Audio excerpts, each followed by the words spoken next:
Actually, people are watching the videos, and I've gotten some feedback about living with ambiguity, and I got into a really great conversation about it and what the benefits might be, and I said, you know what, I should probably put this in another video. Generally, people's reaction to living with ambiguity is very negative. In fact, this meme represents the general feeling of living with ambiguity. The reason that we don't like living with ambiguity is because our brains feel less efficient. Our brains, like I said in the other video, are predicting machines. They're always trying to predict what's going to happen next. That's an evolutionary thing. It makes these predictions based on things that have happened in the past. So, you know, my interaction with my neighbors, my brain is predicting how that's going to go when I see them coming, based on how we've reacted in the past. They're probably not going to attack me, right? And remember, the brain is still wired for like small group conflict laden living, where we weren't the top of the food chain. We didn't have civilization the way we understand it today, and the brain is still wired for that. So the brain is less efficient at predicting if I'm trying to live in ambiguity. A second reason is that a part of what our mind does is protect our egos and enhance our egos. So in order to do that, you know, usually we have to tightly hold on to a belief system that we attach with who we are.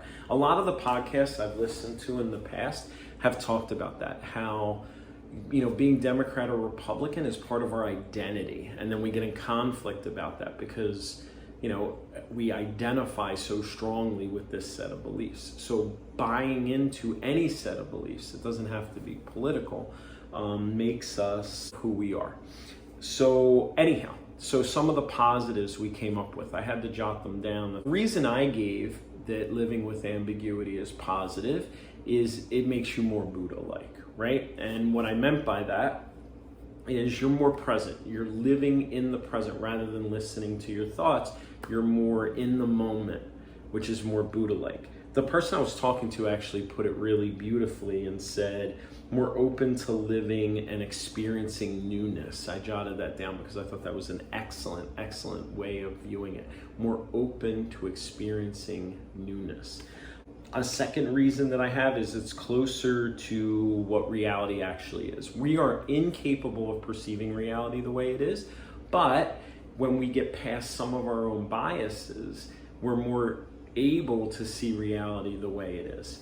Another reason is it decreases conflict. If I'm less attached to my beliefs, I'm less likely to argue vehemently for my point against someone that holds contrary beliefs, right? So I'm going to get in less conflict with people, especially less heated conflict.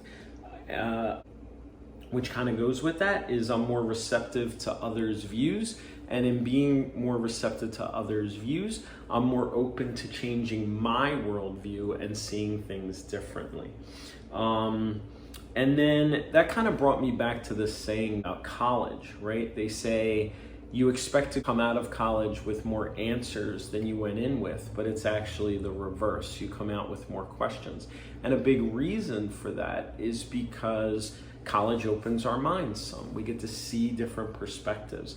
So we should never just, you know, say, okay, I'm done seeing new perspectives, right? It would always be good to continue to do that. And being less attached to our own thoughts, emotions, and beliefs will help us do that.